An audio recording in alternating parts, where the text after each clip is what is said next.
हरे कृष्ण हरि बोल। चेतसा सर्वकर्माणि मयि सन्न्यस्य मत्परः बुद्धियोगम् उपाश्रित्य मच्चित्तः सततं भव।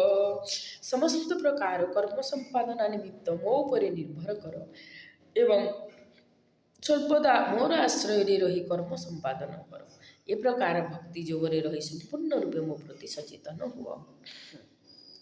ଶ୍ଲୋକ ନମ୍ବର 57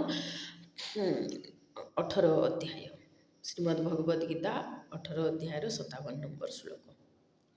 ଭଗବାନ କହୁଛନ୍ତି କିପରି ତୁମେ ମୋ ପ୍ରତି ସଚେତନ ହୋଇପାରିବ ଯଦି ତୁମର ସମସ୍ତ କର୍ମକୁ ମୋର ଆଶ୍ରୟରେ ରହି ମୋ ଉପରେ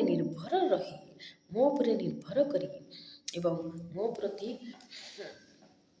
ଶରଣାଗତ ହେଇକିରି ସମସ୍ତ କାର୍ଯ୍ୟକୁ ମୋ ଉପରେ ସମର୍ପି ଦେଇକି ତୁମର କାର୍ଯ୍ୟ ସମ୍ପାଦନ କରିବ, ତାହେଲେ ମୋ ପ୍ରତି ତୁମେ ଏଇଭଳି ଭାବରେ ସଚେତନ ରହିପାରିବ।